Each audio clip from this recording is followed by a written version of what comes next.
In today's episode, time for my own tale of revenge. $10 and a pencil. Trying to take me home? Better make sure I am who you think. So let's get started. Time for my own tale of revenge. It was either here or over on r/malicious compliance that I saw a post that reminded me of this tale, which happened quite some time ago now.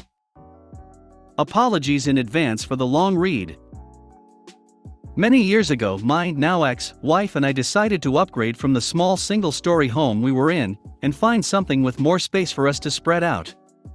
We had her late-teen son living with us, our 3 Rottweilers, plus I needed a dedicated study for my work. I'm in technology and often worked from home.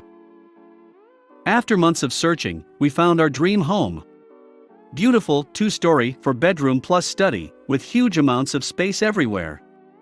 Seriously huge. The laundry was bigger than my bedroom growing up.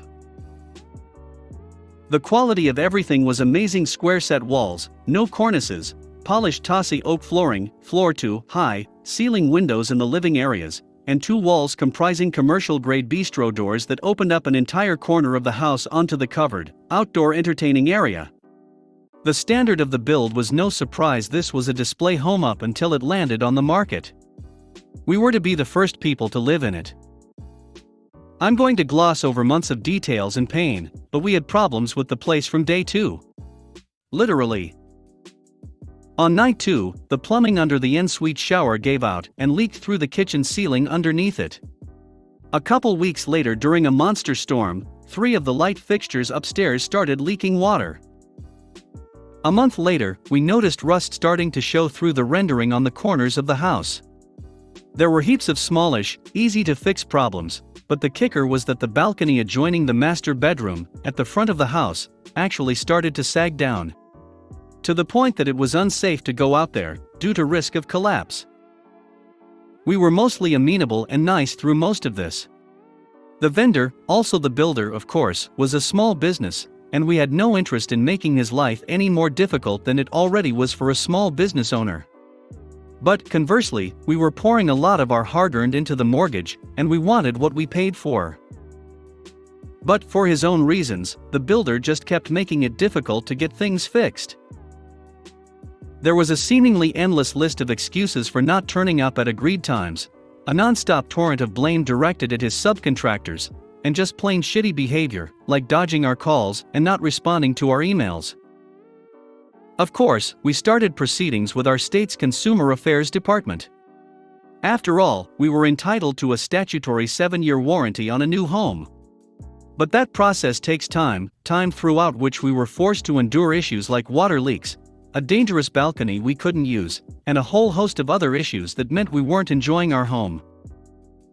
There shouldn't have been any dispute about his responsibility to fix these problems, and make us go through the government process, presumably thinking we would give up before he was forced to do anything. At around the same time, we started getting the occasional knock at the door, only to open it and find a couple standing there with a brochure in their hands, and our house pictured on the front. The first few of these conversations ended with us politely explaining that this was no longer a display house, it was our home. Without exception, they all apologized profusely and went away. After a month or so of this, I started to wonder, how was it that people still thought our house was a display home? I went looking and discovered that the builder's website still had our address listed for display. Despite repeated calls and emails, they steadfastly refused to remove our address from their website. This irritated the shit out of me. These people would often come knocking on weekends because that's when people go house shopping, right? But our pleas for the builder to update his site simply fell on deaf ears. Enough was enough. An idea had formed. Did I mention I was in technology? First thing I did was scrape their website and set about the task of creating my own version of it, using their exact look and feel. I highlighted every single problem we'd found with the place. Every glamour shot was replaced with shots of the exact same feature, but showing the problems we had: rust showing through the rendering, water leaking from the light fixtures, close-ups of the sagging balcony, etc. You get the idea. By the time I was done, I had what I felt was the perfect alternate version of their site. One that highlighted every single defect in the home, as well as calling out all the problems we had in dealing with the builder. I even included testimonials that were simply copies of the **T emails and texts we received from the builder, avoiding his responsibilities and making lame excuses for not fixing our problems. The headline testimonial was the one where he responded with "So just don't go out onto the balcony" when I pointed out the clear safety risk it represented. After getting a lawyer friend to check through each page to make sure I wasn't opening myself up to some form of legal action, he helped me change a few sections, chuckling the whole time. I put the site up for hosting on some cheap and cheerful hosting provider Google told me about, offshore of course. I also registered a close but not close enough to be sued domain name to reach it. The next step was to create some actual collateral for execution of my plan. After all, there was no point going to all this effort unless I was actually able to direct people to the builder's website. So, I took a copy of the brochure for our house, that the builder had conveniently left a few of behind in one of the kitchen drawers, and set about creating my own version of it. Similar principles as the website: no contact information, except the website address. My website address. By this time, I'd made good friends with a few of my neighbors, and we'd taken to sharing a beer or two most nights on our front lawns. And wouldn't you know it? One of them was a manager for a local print shop. Given he already knew what hell we'd been through with the builder, he took very little convincing to print off a run of my brochure for me on beautiful paper stock, nice and glossy. Professional. I think it cost me half a dozen beers. Then came the final step in my plan. I waited. I waited for eager couples to turn up on my doorstep, eyes wide open in wonder at the beauty of the home they were going to pay the builder for their very own copy of. For the next 6 months or so, whenever one of these couples would turn up and knock on my door and explain their purpose, I'd let them know that this model home was selling so quickly that the builder had asked if I could hand out his updated brochure, so potential buyers could go online and look up whatever the current display home address was. I don't know how many brochures I handed out of the 100 my neighbor printed for me. I probably only had 2 or 3 dozen left, but I know I also handed a bunch out to mates so they could have a laugh. I'd estimate close to 40 prospective buyers got a copy of my brochure. And I reckon at least 15 to 20 of those came back to thank me for warning them. A few of them had already signed conditional contracts and managed to get out of them one way or another. I don't know what happened to that builder in the end. I split up with the missus not too long after, and she sold the place not too long after that. At the time of writing this, the builder's website is gone. The domain still appears to be registered in the company's name, and their state business registration still appears to be active. As best I can tell, he's no longer at the last known address for the company, and I can't find any mention of the company online that isn't at least 6 years old. Hopefully the F***Cur is out of business now, and hopefully the few dozen people I helped sidestep the pain of dealing with him were the beginning of the end of his shitty little enterprise. If you stayed this long, thanks for reading. Cheers. $10 and a pencil. A few years ago, after changing jobs, I found myself in a new office, with a new phone number. After some orientation, training and other new hire stuff, I finally get to sit down and do the things. I get my voicemail and answering machine set up the email, and the phone rings. Good morning, engineering. Yeah, when can I take the GED test? Sorry, wrong number. Rings again. Seriously, when can I take the GED test? Like I said, wrong number. Bye. This went on for weeks. 15 to 20 calls a day. People screaming at me for not being the adult learning center. One day, an epiphany. This isn't the adult learning center? Nope. Do you know the number? Check Google. I did. This is the number on their website. Oh really? A little Google foo of my own, and I dig up a few numbers and give them a call. They tell me that they don't maintain their website, and there's nothing they can do about it, and it's not their problem. I'm just going to have to deal with it. My favorite line of that conversation was, "What are you going to do about it?" "I work for the state." "You can't do." Bye-bye. And you can imagine that bye-bye just dripped with the condescension that only hubris and decades of Karenhood can muster. Oh.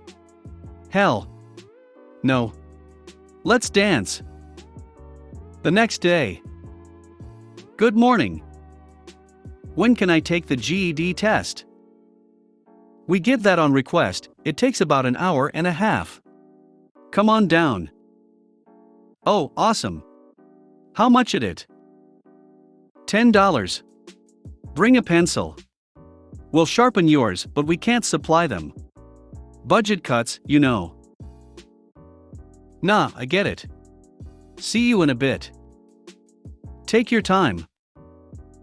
They don't like me telling you this, but if you get here before we close, they have Tio give you the test. See you when you get here. Thanks, man. See you later. Now, for those of you who don't know, the GED test takes a whole day. It also usually costs upward of $100, depending on the state. In the state I was living and working at the time, it was around $200. As such, it was only offered at certain intervals.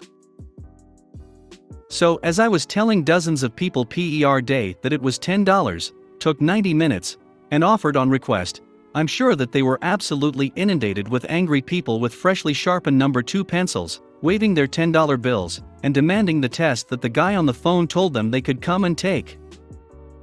Every morning, I checked the website to see if my phone number was still on there. I also took the liberty of crawling around and getting the phone numbers for some managers. I was happy to hand these out when people called back to complain that they hadn't been allowed to take the test. Head back down there and ask to speak to and tell them that they called the number on the website and this is what they were told. It took them about 6 more weeks to change the website. For some reason, all of the managers' numbers disappeared from the website as well. Trying to take me home? Better make sure I am who you think. Unsure if this counts as pro-revenge, but I like to think so, on behalf of catcalling victims everywhere. Alright, so to understand the story, you have to understand a few things about me. I am a 19-year-old guy. Bi, with a boyfriend. I'm often told I have a very feminine body. I've posted in the femboy sub here, and they're with positive response. I was out on a date a few weeks ago with my boyfriend, who I'll refer to as Alex, 20. For storytelling's sake, I'll go by Liam. We had just finished a movie date and decided to roam the dark streets of nightly NYC afterwards, just to chat and spend time together, as we don't live together. It's important to note that I was dressed up like a girl.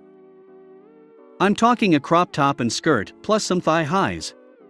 Come for me all you want, I like to feel pretty LMAO.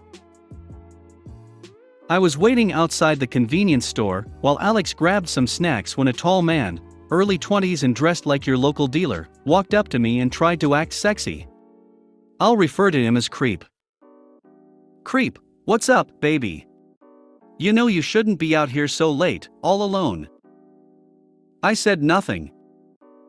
Creep, now, come on, babe. When a man speaks to you, you respond. How about we go back to my place? Now, here's something I haven't mentioned. I have a highish voice. Still masculine, but high enough to where, if I try, I can muster up a good female voice. So I do. Me, no. Not interested. Creep, come on, I don't bite. I just want to have a little fun. He got closer. I shook my head. At this point, Alex comes out with a bag of our snacks and notices the scene. Alex, everything all right, babe? Creep, babe? What, you're with this loser? Come on, let me show you what a real man can do for you. He put his hand on my hip. Alex started to walk forward, but I signaled for him to stay back. I had a plan. I put my hand on Creep's, then wrapped his arm around me and cuddled into his chest. He smelled like cigarettes, disappointed parents, and failed dreams. I look up at him, still in my girl voice. Oh, him. Don't mind him. If you want me. Then I switch to my normal voice. Then you can have me. Immediately he pushed me into Alex's arms and storms off, yelling obscenities mixed with a few homophobic slurs here and there, plus some transphobia tossed in for good measure. Me and Alex both go into hysterical laughter, nearly falling over each other. Once we calm down, he looks to me. You're really an A*** hole. You gotta stop doing that to guys. He chuckled. Hey, they all approached me. Thanks for watching.